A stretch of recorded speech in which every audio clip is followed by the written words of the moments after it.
All right, we might kick off. Welcome to our last concurrent panel session for the symposium. Our session is called Differently Abled Actors and Violent Extremism, Emerging Challenges. We're going to hear first up from Professor Mia Bloom from Georgia State University on her research together with Dr. Jared Dmello from the University of Adelaide on their presentation, Blind Faith, Exploring the Ways in which Violent Extremists Exploit Disabled Narratives. Thanks, Mia.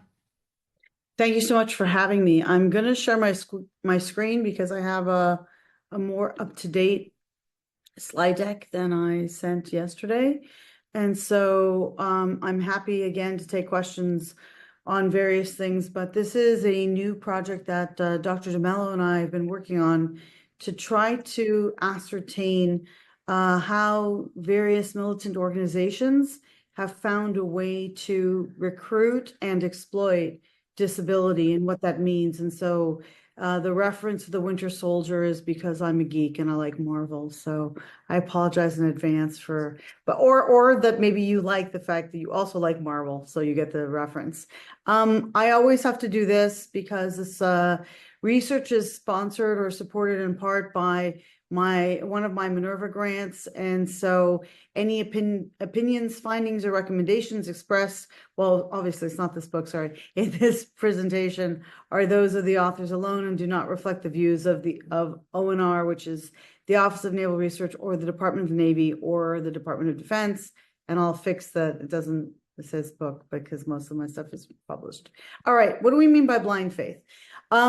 What we noticed in the course of our collection for a project called Documenting the Virtual Caliphate, in which for many years I spent on various anonymous accounts documenting the day-to-day narratives that ISIS, the Islamic State, posted to its official platforms via Amaq or some of the other Anashir, like quote unquote news agencies, was the extent of disabled fighters. And what was interesting, just to give you the bottom line up front, is that when the Battle of Bahuz was being fought, you saw a lot of videos of people who were disabled. Either they had been injured in previous iterations of the conflict, or they were injured, or they had some sort of disability from birth. But what was very fascinating for me was the extent to which they were being used by Islamic State in this capacity. And so what's useful about this is that there is a concept in disability studies.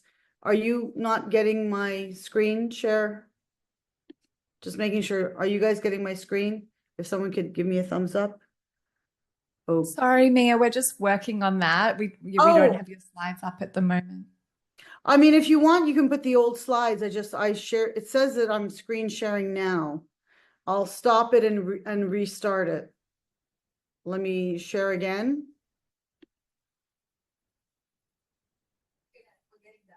We're getting the IT people to help us, Mia. Apologies. No, I'll just go through it because you keep talking. The images are not that crucial until later on.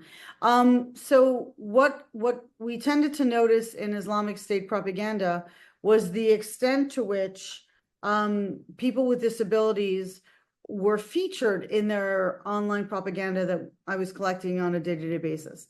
And so part of it was people who had previously been injured in one of the conflicts or fighting. But part of it also encompassed people who had some sort of birth defect and had been disabled for all of their lives.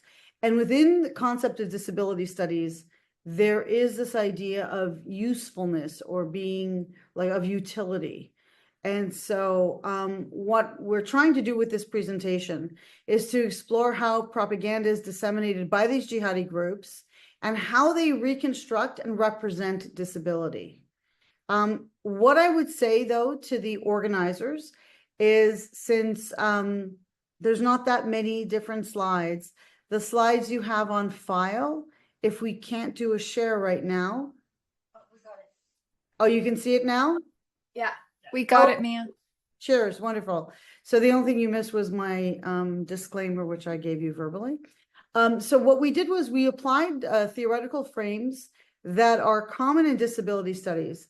And then we used additional frames from communication and psychology to explore how disability is weaponized. And so what you see with the use of people with disabilities is very consistent with Islamic State's use of women and children, of which I've also written on. So Islamic State propaganda depicting injured fighters depended on some sort of westernized normative notion of masculinity. It's in the literature, it's called heteronormativity, as well as drawing on militarized forms of nationalism, what it means to be a man. And in several cases of conflict, not just in ISIS, the military's desire to reconstruct a new masculine model of heroism is intended to appeal perhaps to contemporary audiences. So on the one hand, it could be interpreted as an extension of inclusivity. But on the other hand, I and Jared interpret it as in a much more negative light, that they are basically exploiting this concept of utility in disability studies, and they're exploiting a population that is previously, for the most part, untapped, but also it enlarges their mobilization options, because these are people ordinarily that would have been outside of fighting options. So in terms of disability, there's several different types of disabilities from the literature, and these affect a person's vision, movement, thinking, recollection, learning, communication, hearing, and mental health. And so we cast a fairly broad net.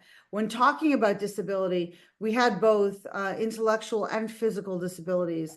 And as I go through the presentation, you probably will be surprised at how many different terrorist groups have exploited individuals with disability, but also what that perhaps portends for the future. Because again, with the bottom line up front, we are now looking at instances of conflict in which there are a lot of either young people or even children that have lost a limb or will in future be disabled. And if one of the ideological permissions is to exploit people with disabilities, then we have a very, very large recruitment pool 5 and 10 and 15 years down the road.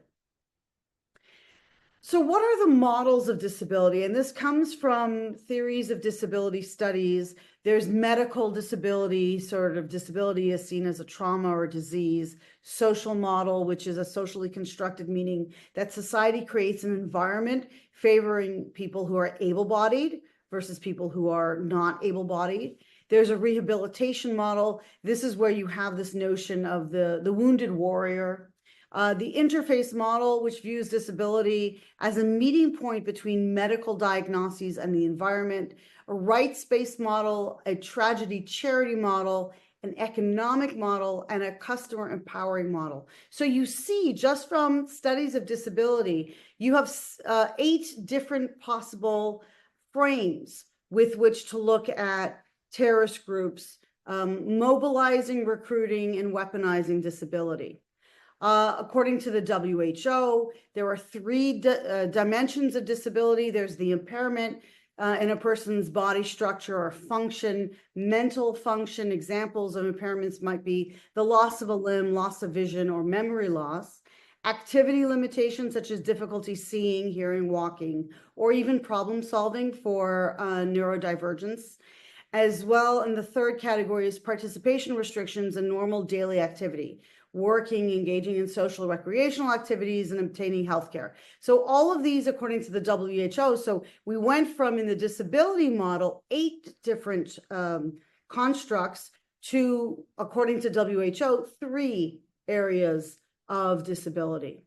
Now, the International Classification of Functioning, ICF, draws from the WHO, and the WHO publishes this ICF, and it provides a standard language for classifying function, activity, participation, and conditions that influence health. This description helps assess health, functioning, activities, and factors that help or create barriers. So we have activity and participation. So we start from a very wide lens in disability studies, and then we increasingly narrow the frames to be relevant for the study of political violence. Now, if we looked at disability as a percentage of the total, looking at a number of different countries of the Middle East and North Africa region, what you see is all the different causes of disability as a percentage of the total. And if you'll notice that the dark blue Israeli measures or the brownish, I guess you guys might call it khaki, war or terrorism, is a very small percentage. So when you're looking at disability, a lot of the disability is not a function of having been victims of state terror or coercion or other terrorist attacks or of Israeli measures. But according to the data, that is one category. And it's interesting, Israeli measures are a category, but not Yemeni or Syrian or Iraqi or Iranian. So we did notice that with regard to, because I don't think there's many Israeli measures in, Saudi Arabia or Mauritania or Iraq. Perhaps increasingly now with Yemen, definitely with Palestine. One of the things that first pushed our interest or sparked our interest in the study was this particular ISIS recruiter, Taimullah al-Somali. And the reason I was so interested in him is actually he married one of the Bethnal Green Academy girls. He was a second husband. And so I was really interested in him originally because of my work on women and ISIS. And then, of course, what Somali did was he became a poster boy, and he would use the fact that he had a disability to egg on recruitment and say, well, I'm blind and this hasn't stopped me. And so this rallying cry that nobody was beyond joining ISIS's ranks was very persuasive. And we see him in a number of different periods of recruitment, some without the beard, some with the beard, some with a longer beard.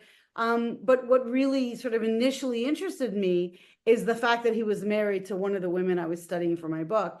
And it's interesting that people don't make that connection. There's only one instance other than my own work that makes that connection.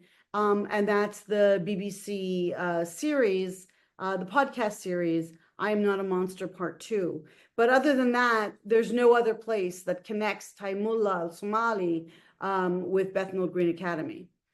We also had, for example, and this was many instances, especially towards 2018 and 19 and on, where people with disabilities, there were videos of them being lowered into a car or an IED rigged vehicle. And if they were incapacitated below the belt, there were different kinds of rigging set up that they could drive the car with their hands.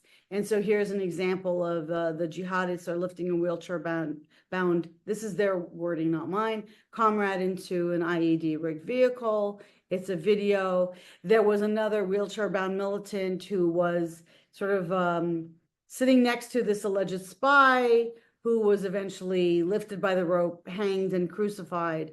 And this is in Wilayat Tarabulus. This notion of the Western warrior, we have since World War I, this idea that people who have lost a limb in the course of fighting should be given a privileged status, has occurred in Western societies since World War I. And what was so interesting is in the course, of writing the paper, we contrasted some of the religious traditions in Islam versus Judaism and Christianity. And actually, Islamic faith is far more, not just tolerant, but it's incumbent on Muslims to take care of members of the community who might have been injured. And this is not necessarily the case when you go back to the texts. For example, in Christianity, disability was very often perceived as a punishment from God. And we see the same kind of honoring, edification of Israeli soldiers who were wounded as a result of October 7th last year or since. But the other thing that's so fascinating is a trend of using disability as disguise. So, for example, in February of this year, there was an Israeli Defense Force, IDF SEAL team, like the equivalent of the American SEAL Team 6, that went into a Gaza hospital you sort of guns blazing, but they pretended to be disabled. And you see here, some were dressed as doctors, one was in a wheelchair. They were not actually doctors or a disabled individual, but they use that as disguise. And that's not unique to Israel, because we also saw, for example, back in 2016, someone who pretended to be a disabled police officer in order to enter into, this is in Yemen, to kill 48 people in 2016. So the disguise of being a disabled police officer allowed the suicide bomber to blow himself up at a gathering of security officials in Aden, killing 48 people and wounding dozens of others. So this isn't something unique to one instance or like to the Israelis.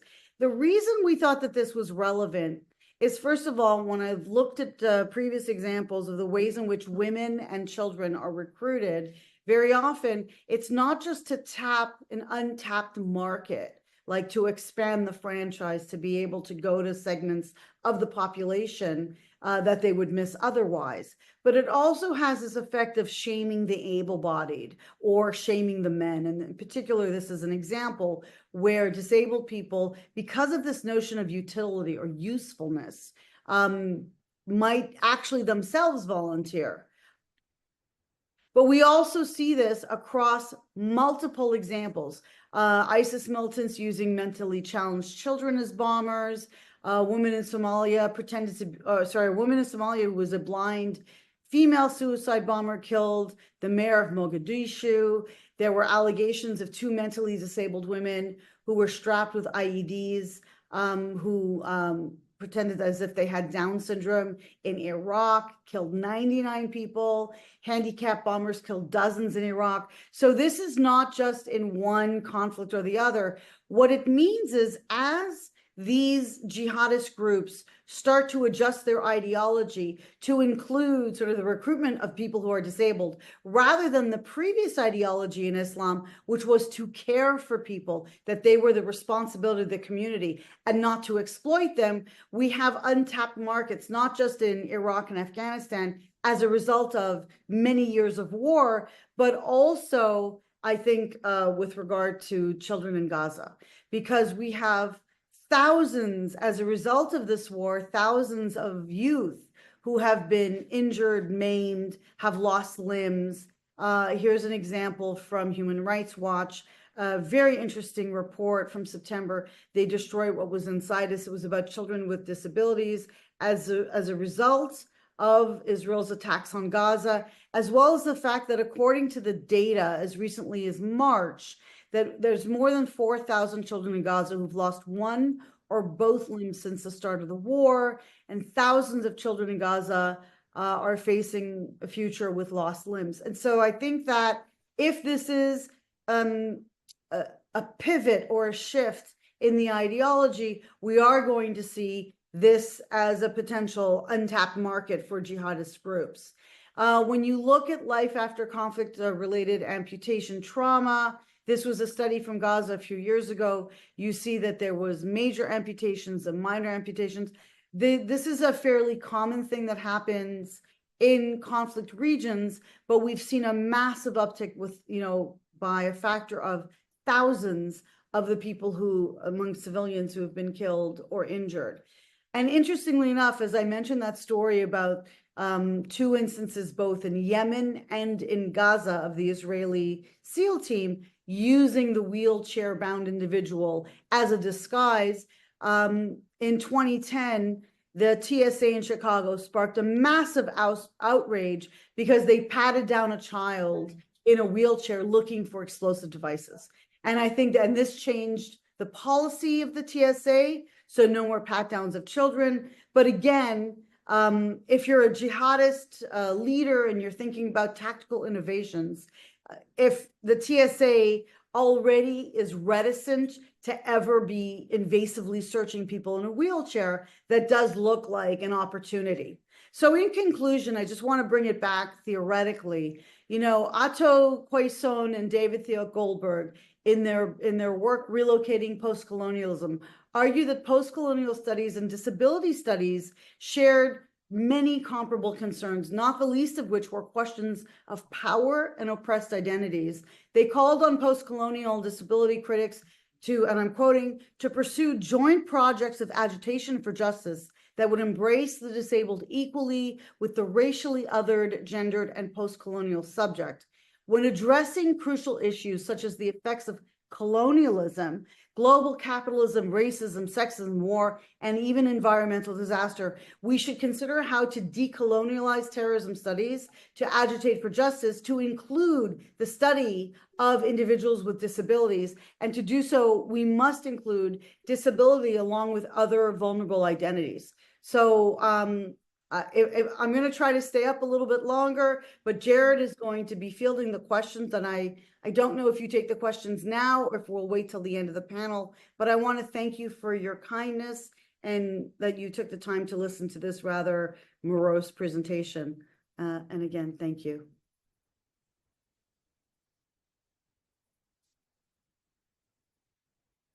Thanks so much, Mia. We're actually going to do the questions at the end of everyone's presentation. So I think Jared's going to stick around for the Q&A, but thank you. That was incredibly interesting, but yes, slightly morose. All right. So lastly, we have Bo Min Keum from the University of Cambridge, who's dialing in.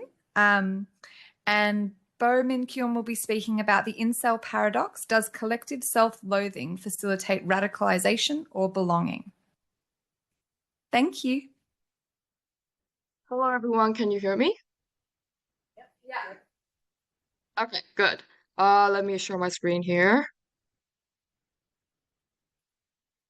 1 second. Could someone please give me a thumbs up or something to tell me that you can see the screen or my slides? Yes? Okay. Yeah, not yet. Okay, sounds good. Hello, everyone. It's nice to see everyone on the screen, hopefully in person next time. My name is Bo Min, and I'll be presenting on my master's thesis from the University of Cambridge, the Incel paradox, whether collective self-loathing facilitates radicalization or a sense of belonging. And before I begin talking about my research itself, I think everyone in this room would probably agree that we have a hard time agreeing on definitions for the right reasons. It's quite a complex phenomenon that we are dealing with here. But very briefly, I wanted to go through the definition that guided my research so that I can clarify on the conceptual parameters of what it is that my research does and does not do. So radicalization is the intensification of beliefs justifying violence against the outgroup. And this is different from extremist violence in the sense that not all radical actors commit extremist violence. So though extremist violence is conceptually relevant to my research, it's not the primary concern because I look at incel narratives that may or may not lead to extremist violence. And I'll get back to this later on towards the end of the slides as well. Online radicalization is essentially this process happening online through various factors that facilitate it, like anonymity. Whatever one says online comes with perceivably less social backlash because of the anonymity. And two, there's this perception that there is a huge backing to what they believe in because of how insulated these communities are. And three, these avenues are providing facilitators for so much information to be spread and absorbed, very quickly. And it's not just the content, but also the sentiment associated with the content that's being spread and absorbed very quickly. And this sentiment aspect is what I discuss quite a lot in my dissertation. Violent extremism, again, is the acceptance of the use of violence against the outgroup. So now, how do I approach these three through my research? And I apply and approach these through the us versus them framework of Van Dyke, where the presumption is that collective reality and meaning does not emerge on its own. It's collectively constructed, it's negotiated through the differentiation of the in-group, the us, that's victimized by the outgroup or them that is to blame. Now, it it might seem trivial and repetitive to continuously apply us versus them in extremist outlooks that we've highlighted so many times in literature. But what's interesting to me is for incels specifically, um, there's a domination of self-hate and suicidal ideation that appears to attribute negativity to not just the out-group, but also to the in-group.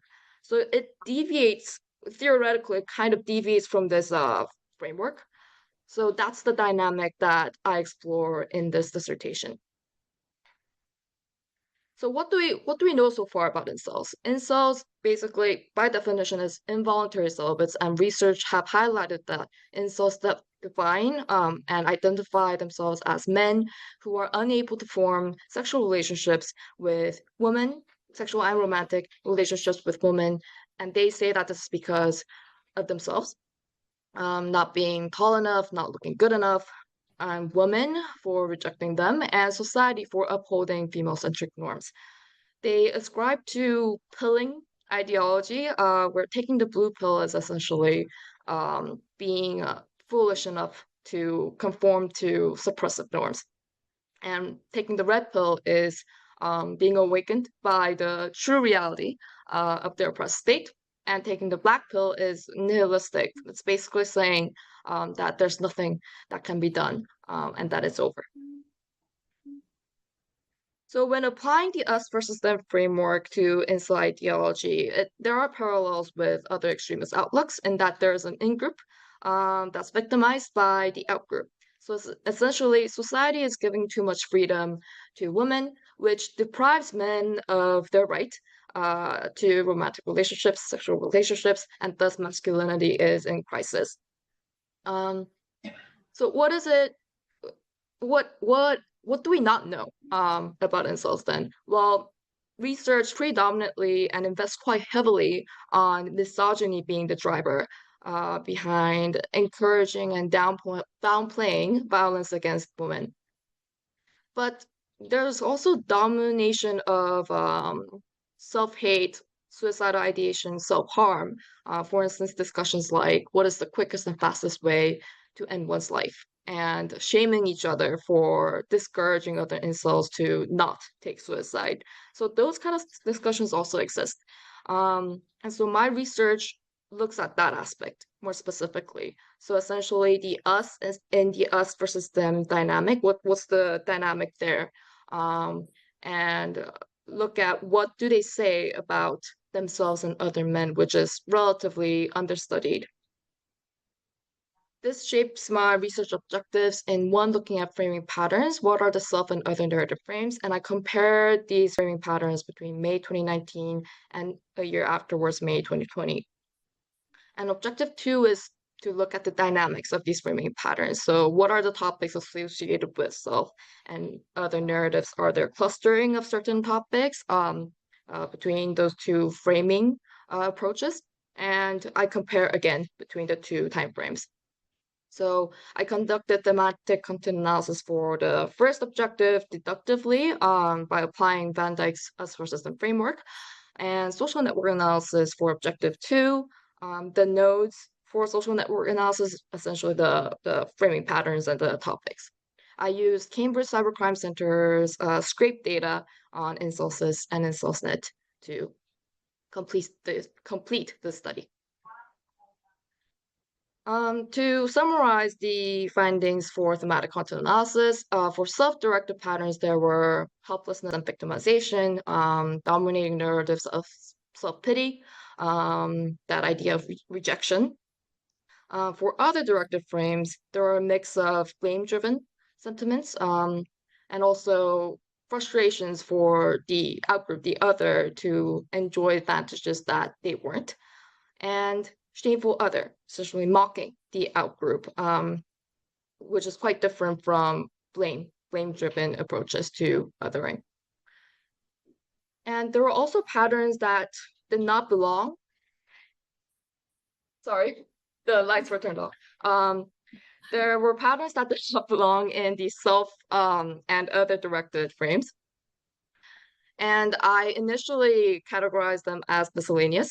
and I redefined or re-identified as collective frames inductively by looking at the patterns grouped in this group or category, where there were efforts to build community, to sympathize with one another, and there were also vision. So what is it? What kind of values should we as a community support? There were also narratives of nostalgia to previous generations where men were held at a higher regard. Um, well, actually, before I move on to social network analysis, it's I think it's important to note that incels communicate in the form of venting.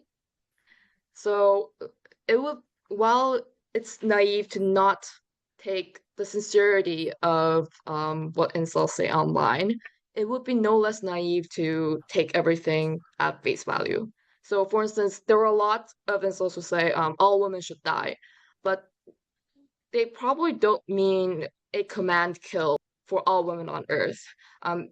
What they probably mean is, oh, I can't stand women. I'm really frustrated with women. So these were some things that I had to be really cautious of as I systematically coded and recoded the text that I was analyzing online. Okay, so moving on to social network analysis. So these social network uh, analysis visualizations were produced through Gephi's Force Atlas 2, which is built on the algorithmic model that the way it works is essentially it pulls together nodes, which the circles that you see for those who are not familiar, representing themes and topics, pulls them together if they were associated with one another and pushes them apart if they weren't. Um, I mean, just by looking at these visualizations, uh, there's a lot to digest. So my dissertation covers quite extensively each layer of the analysis, but a few things that we can note for the purpose of time is, for instance, you can see that some peripheral nodes, so those nodes in the outside, which again was pushed apart because the nodes weren't as associated with one another, shifted towards the center over time. So you see that glorified mass killer here, if you can see my mouse, glorified mass killer was at the edge in May 2019, but it shifted towards the center in May 2020. So this shows that glorified mass killers were invoked indiscriminately across patterns of self, other, collective over time. While other nodes, like looks here, they remained in the center over time, which parallels with existing research that demonstrates the central role of looks in incel worldviews and ideology. Something else you can note or infer from here is the overall distribution of the nodes. So you can see that over time, there's an increasingly central positioning of nodes, which indicates that over time, the themes, the framing patterns were indiscriminately evoked across topics. So it didn't matter which topic were associated more with which framing patterns. It was a mix. It was scattered apart. There were no discernible clustering of certain framing patterns existing more prevalently in certain topics over time, relatively. Something else you can notice is that, well, going back to thematic content analysis, the frequency was that there were overall balanced distribution of self, other, and collective patterns. Collective was the most frequent, but it wasn't significantly higher than the other two. And the balance distribution did not change much over time. It was similar, which was a little disappointing to be honest. But yeah, it was pretty similar. But the noticeable change was within the nuance of other framing patterns, because there were, as I explained, there were two sub-themes, which was three sub-themes, sorry, unfair advantage, evil cause, blaming, and shameful other. And you can see here that the node size increased quite noticeably. And this was the most noticeable change between the two timeframes that I analyzed in my thesis. So bringing the frequency distribution of other sub-themes, just the other framing patterns here, you can see that there is a shift in dominance. So there's a shift from othering that's centered on blaming the outgroup to mocking the outgroup among the incel narratives. And I I argue in my thesis that this is a reflection, or I seek to explain this shift through the application of Cohen's reaction formation theory, which essentially means I reject to not be rejected. So shaming, if you think about it, is slightly different in nuance from blaming, in the sense that shaming, you place yourself at a higher moral ground. You're essentially saying, I'm capable of rejecting the status quo. And that places them at a different level to the normies, as they call it, who are foolish enough to conform to these societal norms that suppress them, right? So reaction formation theory is how I explain this shift and how I explain how incel narratives of other framing patterns change over time. I also looked at the edge weights to look at the content of the theme associations. So you can see here that women was the most frequent target of othering. So that's the same across time. But what changed was the framing of the target of women. That's been changed because it shifted from blaming women to shaming women. And you can also see that the target of othering or shaming normies has emerged in May 2020. So the distinction of the targets of othering, I think, highlights the need for varied approaches to countering the incel narratives or even designing interventions. That's not just about countering blame-driven sentiments and blame-driven framing of incel or extremist outlooks or ideologies or narratives. So one of this could be accounted by shaming and the use of dark humor when it comes to narratives and communication in these online spaces. Some of you might be wondering about Chaz, which is quite central to incel research. The Chaz don't appear in this table itself because it was top 7.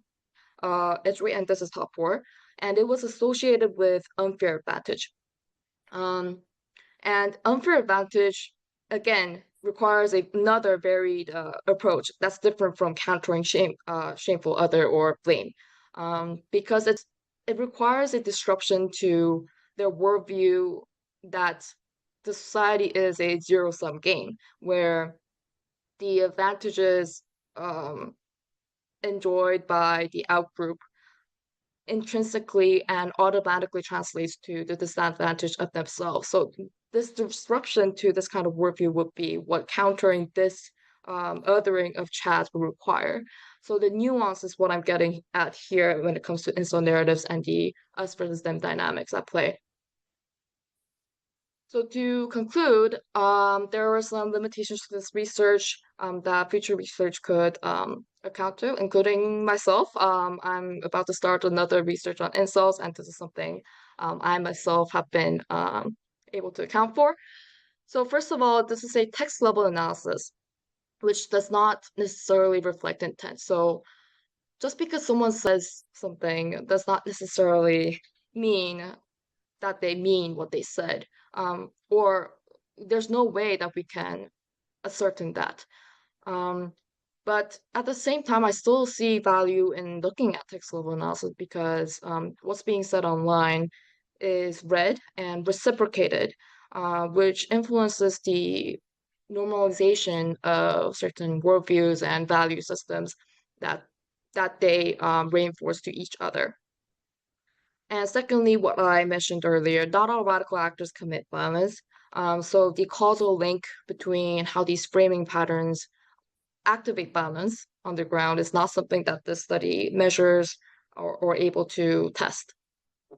That would be very important to do, and I wish I could, but this study does not. It does inform the facilitators behind the intensification of beliefs and the role of the framing patterns in doing so.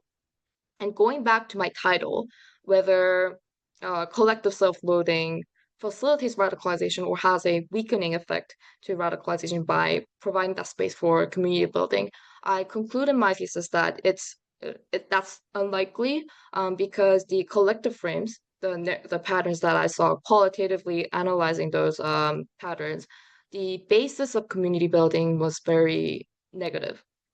So they shared to each other ways to influence life.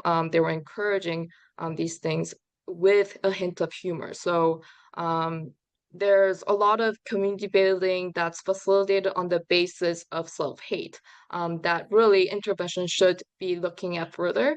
But I do think this area, I don't want to conclude it this way, because I think it's a very important aspect of incel research that we should pursue, because if incels, like the significance quest that we just discussed about, if incels come to these forums and communities to find purpose and be validated and have that sense of belonging, if we deplatform and just shut these areas out for them, it's that area where they feel validated is gone. So what kind of role, community building role, does this, or what kind of needs does this fulfill for incels is something that future research will really have to look into, and which I will look into for this research project as well as I look at disengagement of incels.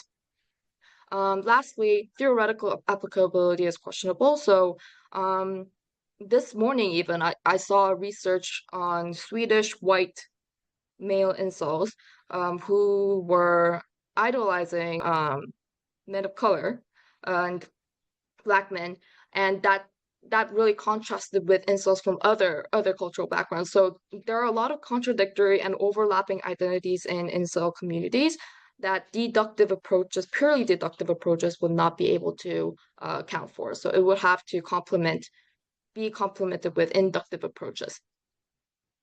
Yeah, that concludes my presentation. Please feel free to contact me to discuss further on this research and future research projects that we could discuss and improve as a community, academic community. Thank you. Thank you so much. I'll just ask our other panelists to come up for a Q&A.